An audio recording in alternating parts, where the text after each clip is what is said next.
मैं विनोद कुमार आपका online class में स्वागत करता हूं। आज हम पढ़ेंगे लेसन नंबर 5 समांतर श्रेणी। तो समांतर श्रेणी किसे कहते हैं? तो ऐसी श्रेणी जिसके अनुक्रमों में प्रथम पद को छोड़कर सभी पद एक निश्चित संख्या, चाहे वो धनात्मक हो चाहे वो ऋणात्मक हो, को पिछले पद वाली संख्या में जोड़कर प्राप्त किए जा सकते हैं, तो उस श्रेणी को हम समांतर श्रेणी कहते हैं। फिर है सार्वंतर। समांतर श्रेणी में अनुक्रम के प्रत्येक पद और उसके पूर्ववर्ती पद का अंतर हमेशा क्या हो? यदि समान हो तो वो जो निश्चित अंतर है, वो जो निश्चित संख्या है, वही समांतर श्रेणी का क्या कहलाता है? सार्वंतर कहलाता है, कॉमन डिफरेंस कहलाता है, जिसको हम डी से व्यक्त करेंगे। अनुक्रम के पदों को हम A1, A2, A3 और AN, लास्ट वाले को AN से व्यक्त करते हैं। जैसे एग्जांपल लेते हैं अपने, जैसे दिया हुआ है कि 5, 7, 9, 11, 13, इस प्रकार से आपको कोई संख्या दी हुई है। तो यहां पर देखिए 5 में 2 जोड़ने पर 7 प्राप्त हुए, 7 में 2 जोड़ने पर 9 प्राप्त हुए, 9 में 2 जोड़ने पर 11 प्राप्त हुए और 11 में 2 जोड़ने पर 13 प्राप्त हो रहे। यानी इनके जो प्रत्येक पद है उनमें जो अंतर है वो क्या है? समान है। इसीलिए हम इसको क्या बोलते हैं? समांतर श्रेणी कहते हैं। और उस अंतर को क्या बोलेंगे? हमें सार्वंतर कहेंगे। जैसे पहला पद क्या है, तो इसको प्रथम पद को हम क्या लिख देंगे? A1 लिख देंगे, या A भी लिख सकते हैं। इस वाले को क्या लिखेंगे? हमें A2 लिखेंगे, इस वाले को A3 लिखेंगे, इस वाले को A4, इस वाले को A5 और लास्ट में जो आएगा उसको हम AN से व्यक्त करेंगे। तो यहां पर जैसे हमने 7 में से 5 घटाया तो कितना आएगा? 2 आएगा। 9 में से 7 घटाया 2 आया, 11 में से 9 घटाया 2 आया, 13 में से 11 घटाने में क्या आएगा? 2 आएगा। जैसे 7 में से 5 घटाने में क्या आया? 2। 9 में से 7 को घटाने पर 2, 11 में से 9 को घटाने में क्या आया? 2 आया। तो यहां पर जो 2 आ रहा है वो क्या कहलाएगा? आपका सार्वंतर कहलाएगा। तो यहां पर देखिए 7 क्या है आपका? तो 7 यहां A2 है, तो हम इसको ऐसे लिख सकते हैं A2 माइनस 5 क्या है? यहां पर आपका A1 है, तो A1 लिख सकते हैं। अब यहां पर आपका जो 9 था वो क्या है? A3 है, तो यहां लिख सकते हैं A3 माइनस 7 क्या है? यहां पर आपका A2 है, तो A2 लिख सकते हैं। यहां पर 11 देखिए क्या है? यहां पर A4 है, तो A4 लिख सकते हैं। माइनस 9 क्या था यहां पर? तो 9 आपका A3 था, तो A3 लिख सकते हैं। ये सारे किसके बराबर है?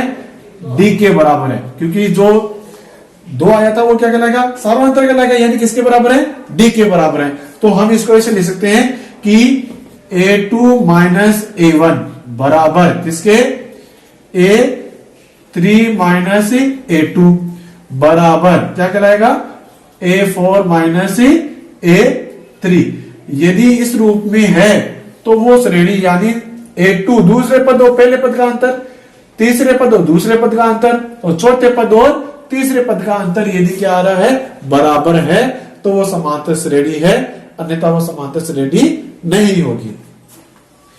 अब यहां पर इन पदों को हम इस प्रकार भी लिख सकते हैं। जैसे यहां पर अपना पहला पद है, पहला पद होता है A होता है, A1 लिख सकते हैं, वो होता है A हो सकता है। दूसरा पद यानी A2, तो A2 कैसे निकाल सकते हैं अपन? जैसे मान लो मेरे को ये A2 फाइंड करना है, निकालना है, तो ये A1 उधर जाके क्या हो जाएगा? प्लस का हो जाएगा, तो हम इसको ऐसे निकाल सकते हैं A1 प्लस D निकाल सकते हैं। जैसे मेरे को अब A3 निकालना है, तो A3 कैसे निकाल सकता हूं मैं? तो A3 बराबर A3 निकालना है, तो A2 उधर जाके क्या हो जाएगा? प्लस का हो जाएगा, तो ये आ जाएगा A2 प्लस D हो जाएगा। इसी प्रकार यदि मेरे को A4 निकालना है, तो A3 उधर जाके क्या हो जाएगा? प्लस का हो जाएगा, तो A4 बराबर A3 प्लस D। यानी A1 होता है वो A के बराबर होता है, A2 होता है वो A1 प्लस D के बराबर होता है, A3 होता है वो A2 प्लस D के बराबर होता है, और A4 किसके बराबर होता है? A3 प्लस D के बराबर होता है।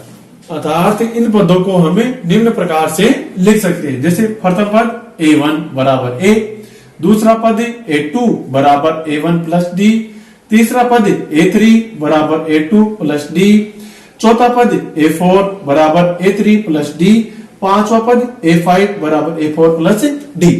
यानी ये जो डी आ रहा है वो क्या आपका सार्वंतर है, और ये क्या आपका उससे पहले वाला पद है। ये जैसे मान लेते हैं कि हमें कोई सातवां पद निकालना है, तो सातवां पद निकालने के लिए क्या करेंगे, पूर्व वाले पद में सार्वंतर को जोड़ देंगे। तो पूर्व वाला पद कौन सा है, पूर्व वाला पद हो गया a6 हो जाएगा, और उसमें क्या करेंगे, इसमें क्या करेंगे, सार्वंतर को जोड़ देंगे। इसी प्रकार मान लेते हैं कि आपको a10 निकालना है, 10वां पद निकालना है, तो क्या करेंगे, इससे पहले कौन सा पद आया था, 9वां पद आया था, a9 हो जाएगा, और इसमें क्या करेंगे, d को जोड़ देंगे। इस प्रकार हम आगे वाले कोई से भी पद ज्ञात कर सकते। वाला 5.1 उसका फर्स्ट क्वेश्चन है कि निम्नलिखित समांतर श्रेणी के लिए प्रथम पद a एवं सार्वंतर d ज्ञात करना है आपको। तो फर्स्ट क्वेश्चन लेते हैं कि 6 देर का है, 9, 12 और 15 है। ये कह रहा है कि ये समांतर श्रेणी तो है, परंतु आपको इसको क्या बताना है, प्रथम पद बताना है और सार्वंतर d ज्ञात करना है। तो यहां लिखेंगे अपन ने प्रथम पद, तो प्रथम पद a या a1 होता है, या a लिख सकते हैं। तो प्रथम पद क्या देर का, यहाँ पर 6 देर का, तो आपका प्रथम पद क्या हो गया, 6 हो गया। इसके बाद लिख देंगे अपन सार्वे अंतर, सार्वंतर क्या होता है, डी होता है। और हमने पढ़ा था कि a2 माइनस a1, यानी आगे वाले पद में से पूर्व वाला पद घटा देंगे तो हमें डी सार्वंतर प्राप्त हो जाएगा। तो यहाँ ये a1 या a लिख सकते हैं, ये a2 है, ये a3 है, ये a4 है, तो 9, a2 हो गया आपका 9, तो a1 क्या हो गया 6, तो 9 में से 6 घटाएंगे तो यह आ जाएगा आपका 3। तो इस प्रकार से इस फर्स्ट क्वेश्चन का आंसर प्रथम पद आ गया 6, सार्वंतर आ गया 3। दूसरा लेते हैं, बताइए देखिए इसमें प्रथम पद क्या है, तो यहां हो जाएगा प्रथम पद यानी a क्या देर का आपको माइनस के साथ। इसके बाद में क्या लिख देंगे, सार्वे अंतर यानी डी कैसे निकालेंगे ये, तो यह आ जाएगा a2 माइनस a1, तो a2 कितना है यहाँ पर माइनस के 9 है, माइनस का चिन्ह यहां से ले लिया, a1 क्या देर का है माइनस के 7, कांस्टेंट लिख देंगे, तो माइनस के 9 माइनस माइनस क्या हो जाएगा प्लस हो जाएगा, और ये 7 माइनस के 9 में प्लस के 7 जोड़ेंगे तो माइनस के 2 बच जाएंगे। तीसरा है, तो यहां बताइए देखिए तीसरे में प्रथम पद बताइए कितना है, तो प्रथम पद आ जाएगा आपका a यानी कितना 3/2 है। फिर लिख देंगे सार्वे अंतर यानी d, तो ये क्या हो जाएगा आपका a2 माइनस a1, तो a2 कितना है यहाँ पर 1/2 है, माइनस a1 कितना है 3/2 है। बिन को चाहे जोड़ना हो चाहे घटाना हो, एलसीएम लेते हैं, तो एलसीएम आ जाएगा इसका 2, तो 2 का बाद 2 में 2 बार एक बार गया, 1 को 1 से उड़ाने पर 1 माइनस ये आ जाएगा माइनस के 3, 1 में से 3 गया तो माइनस के 2/2 बराबर माइनस का 1। नंबर 2, यदि किसी समांतर श्रेणी के लिए प्रथम पद देर का a एवं सार्वंतर d निम्नानुसार दिया हुआ है, तो उस श्रेणी के प्रथम 4 पद लिखिए। तो यह देर का आपको प्रथम पद, ये दिया हुआ आपको सार्वे अंतर दिया हुआ है, तो आपको क्या करना है, सबसे पहले लिखेंगे प्रथम पद, तो यहां लिख देते हैं प्रथम पद। प्रथम पद क्या होता है, a1 या a होता है, a होता है ना, तो एक कितना देर का आपको a देर का माइनस का 1, तो -1 लिख देंगे। फिर दूसरा पद, तो यहां लिख देंगे दूसरा पद क्या होता है, a2 होता है ना, तो a2 कैसे लिखते हैं, a1 प्लस d के रूप में लिख सकते हैं, a1 प्लस d लिख सकते हैं। तो a1 कितना आया माइनस का 1 आया, प्लस d है आपका 1/2। अब ये बिन है, बिन को किसी संख्या में चाहे जोड़ना हो तो घटाना हो, एलसीएम लेते हैं, तो एलसीएम आ गया 2, तो यह आ जाएगा माइनस के 2 प्लस का 1, तो माइनस का 1/2, ये आ गया दूसरा पद। इसके बाद में निकालेंगे इसका कौन सा पद, तीसरा पद, तीसरा पद कौन सा होता है, A3 होता है, जिसको हम A2 प्लस डी के रूप में लिख सकते हैं। तो A2 कितना आया अभी, माइनस का 1/2 आया, प्लस का कितना आया, डी कितना है, डी आपका 1/2 है, तो 1/2 आ जाएगा। अब ये माइनस का ये प्लस का कट जाएगा, या इसको आप एलसीएम लेके लिख सकते हो, माइनस का 1 प्लस का 1, तो क्या आ जाएगा, ये 0 में धोखा बाहर देने में क्या आ जाएगा, 0 आ जाएगा। उसके बाद में आ जाएगा आपका कौन सा पद, चौथा पद। तो चौथे पद को कैसे लिख सकते हैं, A4 के रूप में लिख सकते हैं, यानी A3 प्लस डी। तो A3 कितना आपका, A3 अभी आया 0 और डी कितना है, 1/2 है, तो 0 में 1/2 जोड़ने पर 1/2 हो जाएगा। तो इस प्रकार पहला पद आ गया माइनस का 1, दूसरा पद आ गया माइनस का 1/2, तीसरा पद आ गया 0 और चौथा पद आ गया 1/2।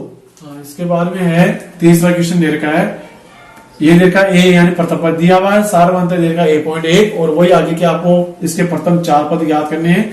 तो इसमें हो जाएगा प्रथम पद हो जाएगा आपका, प्रथम पद हो जाएगा यानी A1 बराबर A बराबर हो जाएगा 0.6। उसके बाद में हो जाएगा दूसरा पद यानी A2 हो जाएगा, इसको हम लिख सकते हैं A1 प्लस डी। तो A1 कितना है, A1 आया आपका 0.6 है और D कितना आपका 1.1 है, जोड़ेंगे तो कितना हो जाएगा, ये 1.7 हो जाएगा। उसके बाद में आपका आ जाएगा तीसरा पद यानी A3 आ जाएगा, कैसे आ जाएगा, ये A2 प्लस डी। तो A2 कितना आपका, तो A2 आया 1.7 और डी कितना आया, डी देखा आपको 1.1, तो ये हो जाएगा 2.8। और इसके बाद में कौन सा पद आ जाएगा, चौथा पद।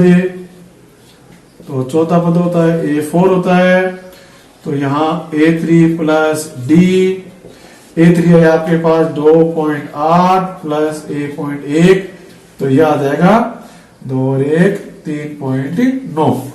तो इस प्रकार से आप इस क्वेश्चन नंबर 2 को कंप्लीट करेंगे।